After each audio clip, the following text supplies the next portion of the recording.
बहुत समय पहले की बात है। भारत और चीन के बीच एक सुंदर जंगल था जिसका नाम था जयवन। वहाँ रंग बिरंगे फूल, बहती नदियाँ, झरने और मनमोहक घर थे।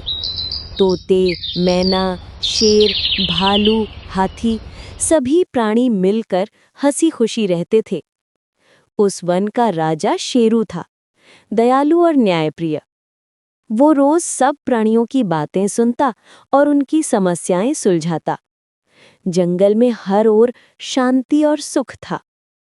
एक दोपहर अचानक घने बादल छा गए। ऐसा लगा जैसे सूरज को बादलों ने निगल लिया हो। दोपहर में ही रात जैसा अंधेरा फैल गया। सारे प्राणी आकाश की ओर देखने लगे। चारों ओर सिहरन भरी खामोशी छा गई।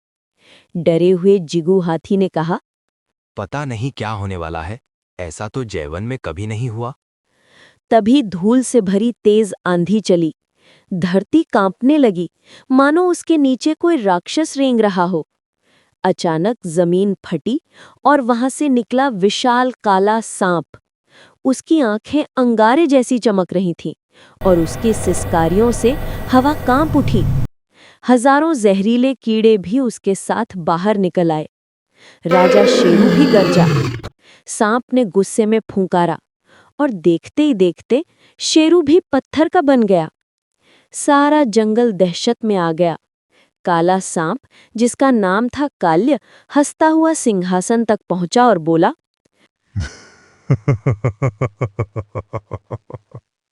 आज से इस वन का नाम अंधेरा वन होगा। अब यहाँ का राजा मैं हूँ। हर दिन मुझे एक जीव चाहिए, वरना मैं सभी को पत्थर बना दूंगा। डर के मारे प्राणियों ने सभा की। बच्चों को बचाने के लिए तय हुआ कि हर परिवार से बुजुर्ग प्राणी उसकी भेंट चढ़ेंगे। दिन बीतते गए।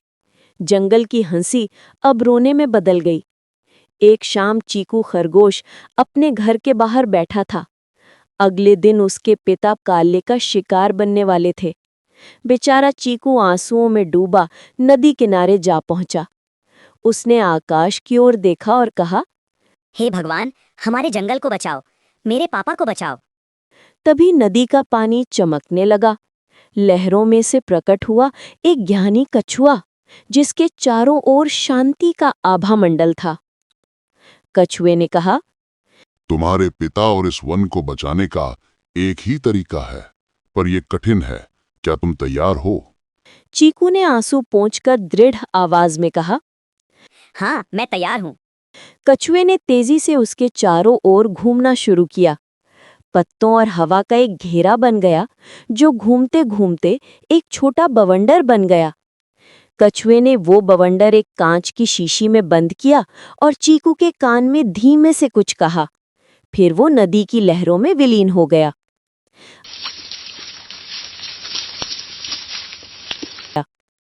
अगले दिन चीकू ने माता पिता से कहा, पापा, आज मैं जाऊंगा।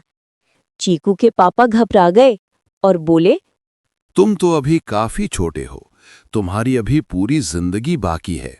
मेरा क्या है, मैं तो अब बूढ़ा हो चुका हूँ। आज नहीं तो कल मुझे मरना ही है। चीकू ने दृढ़ स्वर में कहा। मुझ पर भरोसा रखिए, मैं सब ठीक कर दूंगा। शाम होते हैं वो काल्य के सामने पहुंचा और बोला, मेरे पिता की जगह मुझे खा लो। काल्य दुष्ट हंसी हंसते हुए बोला,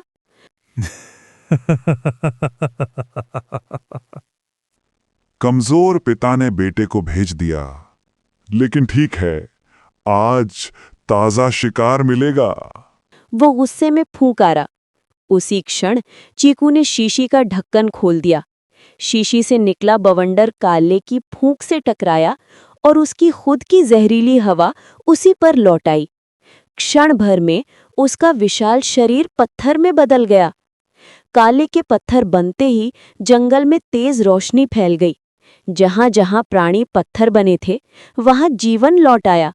राजा शेरू सहित सभी जाग उठे। शेरू ने चीकू को गले लगाकर कहा, तुमने हम सबको बचाया छोटे वीर। आज से तुम हमारे सच्चे नायक हो। पूरा जंगल खुशी से गूंज उठा। फूल फिर महकने लगे, नदियां गाने लगीं। ज्ञानी कछुआ एक क्षण को नदी की सतह पर दिखा और बोला, स्मरण रहे, बुद्धि और साहस से ही अंधकार पर विजय पाई जा सकती है। कहकर वो मुस्कुराया और जल की गहराइयों में समा गया।